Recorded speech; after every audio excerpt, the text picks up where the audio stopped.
కాళోజీ మూడక్షరాల పదం కాదు, మువ్వన్నెల జెండాకున్నంత గౌరవం. అన్యాయాన్ని ఎదిరిస్తే నా గొడవకు సంతృప్తి, అన్యాయం అంతరిస్తే నా గొడవకు ముక్తి ప్రాప్తి. అన్యాయాన్ని ఎదిరించిన వాడే నాకు ఆరాధ్యుడు. ఇలా అన్యాయంపై గొంతుకను విప్పిన గొప్ప కవి కాళోజీ.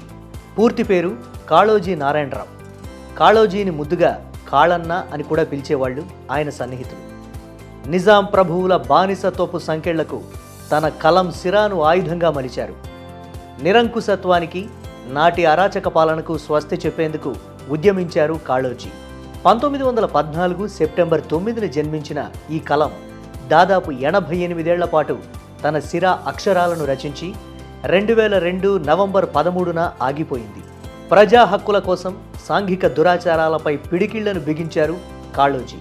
ముఖ్యంగా నాటి బాల్య వివాహాలు, సతీ సహగమనం, వెట్టి చాకిరీపై ప్రజా ఉద్యమాలను నడిపారు. ప్రజల్లో అవగాహన కార్యక్రమాలు చేపట్టారు. నిలువెత్తు ప్రజావాదిగా నిలిచి తెలంగాణ గడ్డకు ఎనలేని సేవలను అందించారు.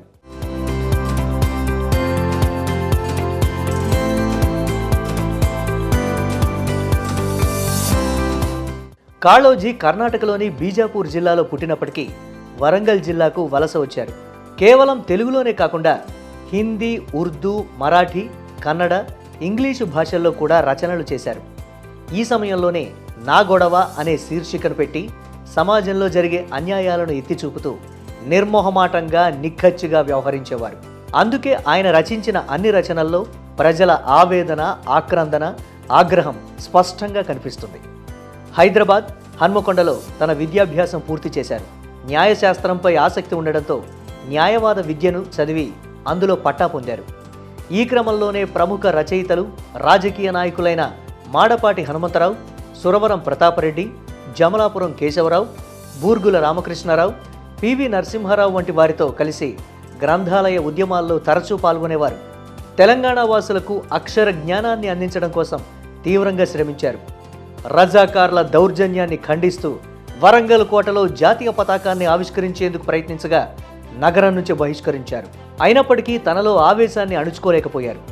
ఆగ్రహాన్ని అక్షరంగా మలిచి అనేక రచనలు చేశారు.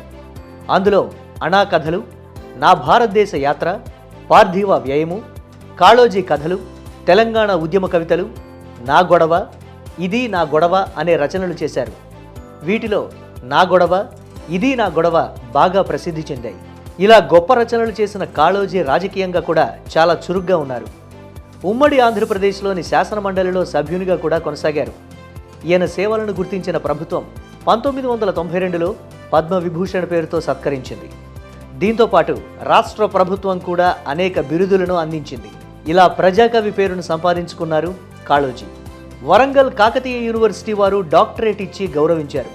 అలాగే ఈయన పేరును నిత్యం స్మరించుకునేలా వరంగల్ హెల్త్ యూనివర్సిటీకి కాళోజీ పేరు పెట్టింది. ఇలా కాళోజీ సామాన్యుడిగా పుట్టి నేటి సమాజానికి స్ఫూర్తిదాయకంగా నిలుస్తూ అనేక సేవలందించారు. నేటి తెలంగాణలో పీల్చే స్వేచ్ఛా వాయువుల్లో కాళోజీ కృషి కూడా ఉందని యావత్ తెలంగాణ గుర్తుంచుకోవాలి.